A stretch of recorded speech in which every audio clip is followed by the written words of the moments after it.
હોય છે તો તું જા તો એને સામે પાર ઉતારી આય, પણ તમે બેલેન્સ એમાં નાખ્યું હશે તો દેવા આવશે, પણ તમે બેલેન્સ જ નહીં નાખ્યું હોય તો ક્યાંથી દેવા આવશે? તમે ખાતા અંદર નાખ્યું હોય તો એ લોકો પાસે તમે ડોલર ટાઈટ કરીને માંગો તો આપે, નકર આ મુશું મોઢો તો ન આપે, કેમ કે એમાં નાખ્યા નથી તો એ આપે ક્યાંથી? એમ ભગવાનનું એવું કામ છે, ભગવાનની બેલેન્સમાં તમારી બેલેન્સ ભગવાનની બેંકની અંદર પડી છે ને તો જ આપશે, નકર એ તમને ઉત્સાહ કરી દે તારું સમા અહીંયા કાંઈ નથી. એટલે ગાયની રારે ચડવાનું છે. અમે બધા બહેનો જો નાના નાના છે છતાં અમારા છોકરાને અમે મૂકીએ અને બપોર વસાડે ભણવા મૂકીએ અને ગૌશાળામાં જાવી, ગાયું ધોવી, જે બીમાર ગાયું હોય એને ડ્રેસિંગ કરવી, ભૂખી ગાયું હોય તો કટિંગ કરી, નીર નાખી, તરસી હોય તો પાણી પાવી, કેમ કે આવી હવે તો 10 વર્ષ આપણા માટે છે. આંખ ખુલ્લી જાય તો ખોલી નાખજો. 10 વર્ષ એવા આપણી માટે છે કે આપણે ભક્તિને ભજન કરી શકીએ. પછી તો કે હળહળતો કળિયુગ આવશે કે માણા મારી માણા ખાય એવો. તો 10 વર્ષની અંદર બેનો સુતા હોય ને એ જાગી જાયજો.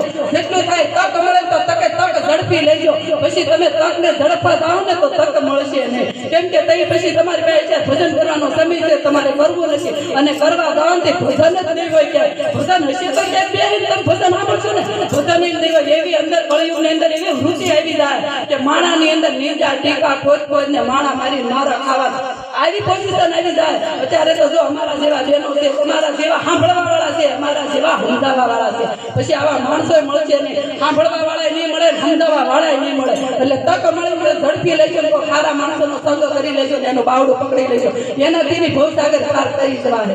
એટલે ગાયની વેદના ગાય છે ને એને આપણે માણસ કે બે હાથ વાળાને બધા મદદ કરશે, પણ શાપક વાળાને કોણ મદદ કરશે? એની વારે એકવાર ચડી જાવ એટલે એમાં 33 કોટી દેવતા છે ને 33 કોટીમાં દેવતાનો આશીર્વાદ તમે લઈ લો.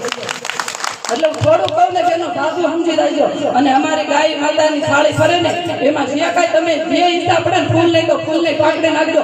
ભગવાન તમને વ્યાજ હોતું પાછું આપશે. તમારે એમ માનવાનું કે આપણે કે ભગવાનના ખેતરમાં વાયદી સીવી વાવી અને ઉગે અને ઉગે ને એને કોઈ ન ઉગે, દુનિયાની તાકાત ન રોકી શકે. જો ભગવાનના તમે ખેતરમાં વાવ્યું હોય ને અને પછી ઉગે ને એને કોઈની તાકાત નહીં કે રોકી કે માણસ ઉગે હાથમાંથી બધા લઈ જવાના, પણ આપણા નસીબમાંથી કોણ લઈ જવાના છે?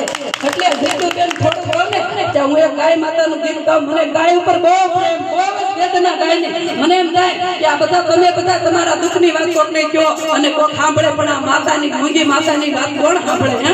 એ તો એના અંતરથી આશીર્વાદ તમને દેતી હોય, એની થોડી કઈ મુખ કે વાણી છે કે તમને એને માથે હાથ મૂકી તમને આશીર્વાદ આપે. એના હૃદયનો આશીર્વાદ દેતો હોય. તમે અહીંયા બેઠા બેઠા 5 રૂપિયા દેવ ને તો એ ભગવાનના દરબારમાં આંસુડા પાડી છે કે આ બધા બાળકો કે મારું રક્ષણ કરવા માટે, મારું પેટ ભરવા માટે ઘરના ઉમરા ગણે છે. એટલે બેનો તમે જો થોડું કહો ને સાધુ સમજી જાયજો અને ગાય માટે ગીત ગાઈ દો છો ને ધ્યાન દઈને સાંભળજો. બોલો.